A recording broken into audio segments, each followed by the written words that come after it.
Karnataka film YouTube चॅनलला like, subscribe, share करण्यास विसरू नका.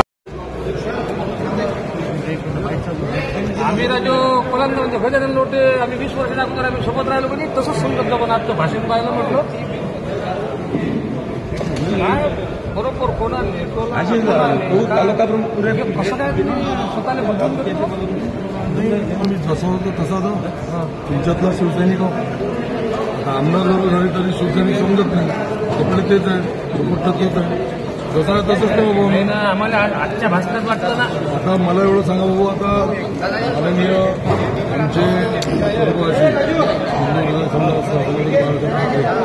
बोलत होते आम्ही ऐकत होतो. आमचे माननीय उद्धव बाळासाहेब ठाकरे बोलतात आम्ही ऐकतो. माननीय अजित साहेब बोलतात आम्ही ऐकतो.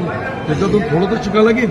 जर तो शिकायलाच नाही तर शिवसैनिक पण आजच्या भाषणात म्हटलं प्रभावी शब्द नको आहेत ना. प्रभावी शब्द त्याच्यानंतर तुम्ही काही बँका घेतल्या देशमुख साहेबांना बोलणं बेकार वाटलं अशी पण तुम्ही ते वस्तुस्थिती मांडली. अशा तुम्ही ज्या बँका घेतल्या त्याच्यानंतर त्याच्यामध्ये तुम्ही कॉमेडीचा टच दिला. कॉमेडी तुम्ही तुमच्या याच्यात ऐकच नाही. पण आजपर्यंत म्हटलं कॉमेडी म्हणजे परिपूर्ण भाषण गायले म्हणतात हे पर्यंत मी गजानन भाऊ लवटे आमदार झाल्यानंतर ऐकणार आहे. असं काही नाही कॉमेडी नाही तसं आहे वस्तुस्थिती आहे. शिवसैनिकांना कधी कधी ते बोर होतात बिचारे त्यांचाही काही जीव भुका लागल्या होत्या आणि त्यांना थोडं थांबवत होतं. आणि महत्वाची गोष्ट कसं आहे त्यांना या भाषणातूनही सांगायला लागेल ना की शिवसैनिक हा शिवसैनिक असं व्हायला पाहिजे.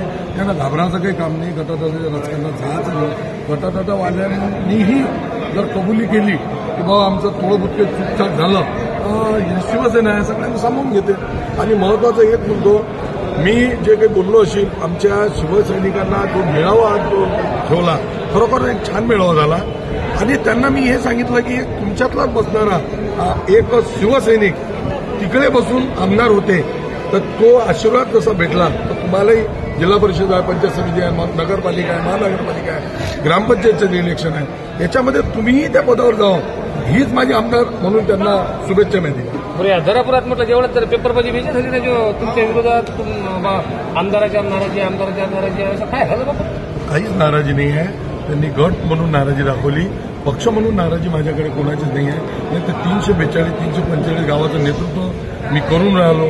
2 नगरपालिका आहेत, 2 गाव आहेत, 2 शहर आहेत याचं मी नेतृत्व करून राहिलो. तर मग सगळ्याच्या सगळे लोकांनी मला एवढं मोठं मतदान केलं नसतं. मला गटतटाचं राजकारण करायचं नाही आहे. मला शिवसेना बांधायची आहे, शिवसैनिक जोडायचे आहे. माझ्या मताप्रमाणे त्यांनी जे आक्षेप घेतला पदावरून काढलं आमदारांनी त्यामध्ये लक्ष द्यायचं होतं. मी त्यांना 2-2 वेळा सांगू इच्छितो की आमदाराचं काम तुमचे पदं वाटप या पदं देणं नाही आहे. ते माननीय उद्धवसाहेब ठाकरे, आमचे संपर्क नेते अरविंदजी सावंत, आमचे उपनेते नितीनजी देशमुख, आमचे जिल्हाप्रमुख परागजी कुर्ते यांचा तो अधिकार आहे. आणि त्याचा अधिकार मी कशाला घेऊ कारण पक्षानं त्यांना अधिकार दिला आहे. आणि आमदार म्हणून तो मी हिरवून कसा घेऊ. म्हणून माझ्याकडे तो पदं देण्याचा अधिकार नव्हता हे त्यांना मी 2-2 वेळा समजून सांगून राहिलो. पण समोरची व्यक्ती जर समजत नाही तर मग आता काय घात पाहण्यावर घडली काय. तुम्ही आमदार म्हणून पक्षाच्या वरती आहात काय नाही पक्षाच्या वरती कसं नाही. तुम्ही पेपरात कसं काय म्हटलं की बा काही लोक असे आहेत की बा स्वतःला पक्षाच्या वरती समजतात. मी लोकही नाही म्हटलं मी थोडी म्हटलं बाबा मी पक्षाच्या वरती पक्ष आहे तर मी पक्ष नसेल तर आम्हाला कोणी विचारेल कापूस का बाबा. पण आता तुम्ही आमदार झाले ना. नाही आमदार जरी झालो तरी शिवसैनिकाच्या भरोशावर झालो. बरं आमदार म्हणून तुम्ही जे तुमच्यावर आक्षेप केले त्याने तुम्ही काय ऍडवाइस देऊ शकता. काहीच नाही त्यांना मी आमदार म्हणून एवढंच ऍडवाइस देऊ शकतो की तुमच्याजवळ आमदार आहे तुमच्या झालेल्या चुका आमदार माफ करायला तयार आहे. खुर्चीला खुर्ची म्हणून बसवायलाही तयार आहे. आणि तुम्ही जर आले तर स्वागतच आहे नाही आले तर तुमची परिस्थिती. हे होते गजानन भाऊ लवटे आमदार. परिस्थितीशी आहे जेव्हा आमदार नव्हते तेव्हा याच्या मागून त्याच्या मागून फिरत पण आमदार असल्यानंतरही आजच्या परिस्थितीत ते भरकटले झाले. त्यांचं एकच म्हणणं आहे गजानन भाऊ लवट्याचं की मी आमदार आहोत. ज्या तुम्ही चुका केलेल्या असतील त्यांना माफी देऊन मी तुम्हाला पुनश्च प्रवाहात घेतो असं म्हणण्यास करतो. बरोबर आहे. धन्यवाद. कर्नाटक फिल्म यूट्यूब चॅनलला लाईक, सबस्क्राईब, शेअर करण्यास विसरू नका.